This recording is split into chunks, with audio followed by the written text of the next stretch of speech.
So now we discuss about another topic, that is the format of a written statement. Format of a written statement. এখনকার শিরোনাম হবে আমাদের এটা format of a written statement. Okay. Written statement এ কোনটার পর কোনটা আমরা লিখব সেটা এখন আমরা দেখব। Written statement. প্রথমে আমরা যেটা নাম লিখব name of the code. Name of the code লিখব। আর কোডের নামটা আমরা কোথায় পাবো? আরজি থেকে। যেমন সেখানে লেখা আছে ইন দা কোড অফ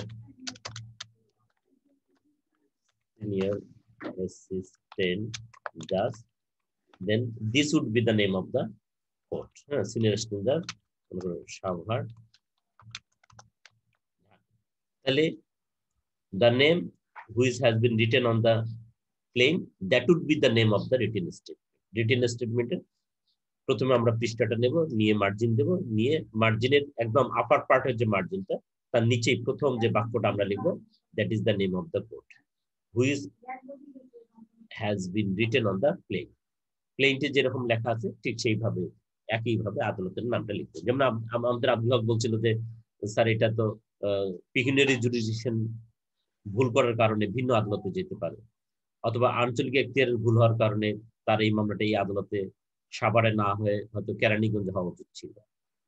তাহলে ভুল যতই থাকুক আমাদের রিটেন স্টেটমেন্টে আরজিতে যা আছে তাই লিখতে হবে। আমি এটা চ্যালেঞ্জ করতে পারি ইন ফর্ম অফ প্লিজ, যখন আমরা রিটেন স্টেটমেন্টের মাঝামাঝি গিয়ে আমরা এটা বলতে পারি যে এই মকদ্দমাটার আঞ্চলিক বিচারের আঞ্চলিক এখতিয়ার এই আদালতের নেই, তখন আমরা বলবো। কিন্তু আপাতত রিটেন স্টেটমেন্ট দেওয়ার ক্ষেত্রে আদালতের যে নাম আরজিতে আমরা পাবো সেটাই এখানে লিখবো। তারপরে আমাদের কি লিখতে হবে? 2 নম্বরে নাম্বার অফ দা সুট, মামলার নাম্বার লিখতে হবে। মামলার নাম্বার লেখার ক্ষেত্রে আমাদের আরজিতে যে নাম্বারটা লেখা আছে সিভিল সুট নাম্বার, মনে করেন 124 আছে, ইংলিশে যারা লিখবেন অফ লিখবেন 2015 মনে করেন, আর বাংলায় যারা লিখবেন তারা একটা স্ল্যাশ দিবেন। এইভাবে or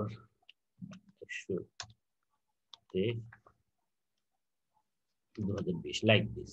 ওকে, এটা লেখার পর যা লিখতে হবে আমাদের তৃতীয় পর্যায়ে এসে name of the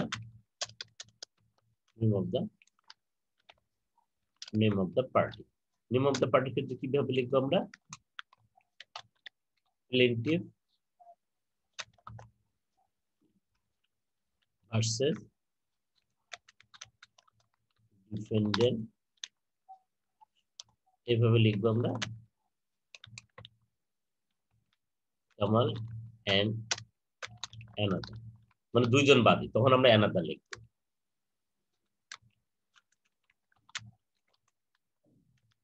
Kamal and others, যেখানে দুইয়ের বেশি বিবাদী থাকবে।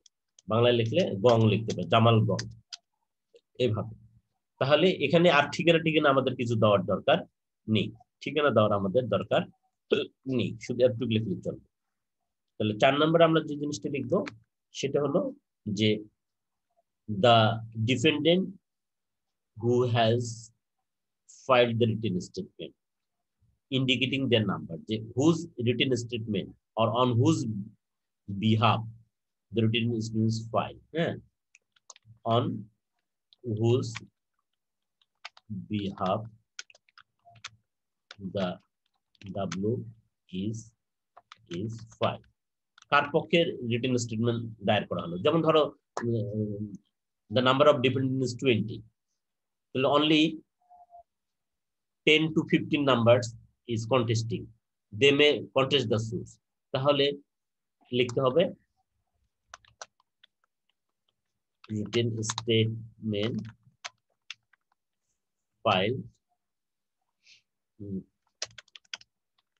filed by defendant number ডিপেন্ডেন্টস নাম মনে করো 5 4 2 4 2 10 or এভাবে লিখলা written statement filed by 1 to 50 like this, or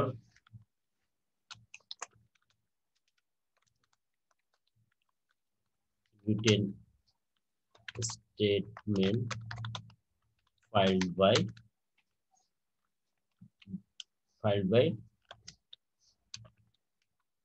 defendant now 2 এভাবে লিখে দিতে হবে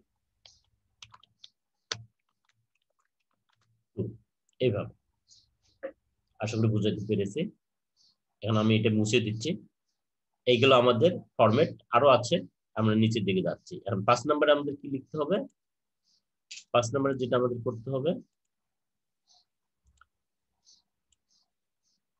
5 নম্বরে আমাদের আসবে প্লিজ। প্লিজ আমি আগে বলছি, একটা দুইটা হতে পারে, তিনটা হতে পারে, চারটা হতে পারে, পাঁচটা হতে পারে। It cannot be said beforehand. What would be the number of the please?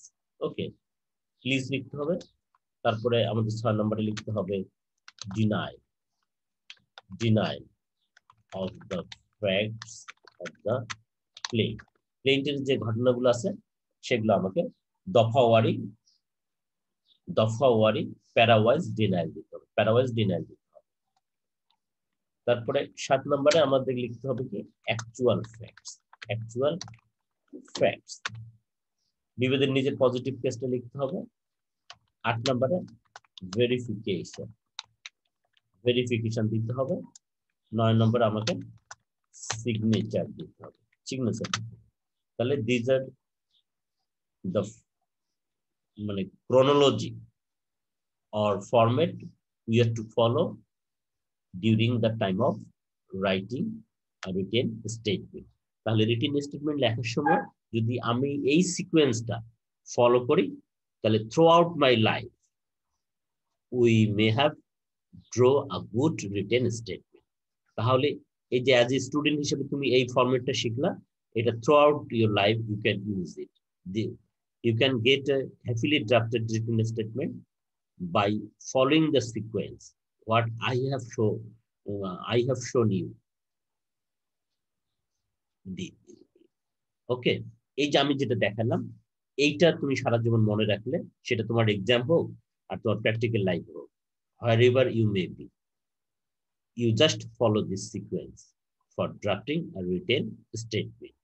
এবং যে রুলসটা শিখাই দিলাম, এইটা মনে রাখলে একটা রিটেন স্টেটমেন্ট তুমি তৈরি করতে পারবে।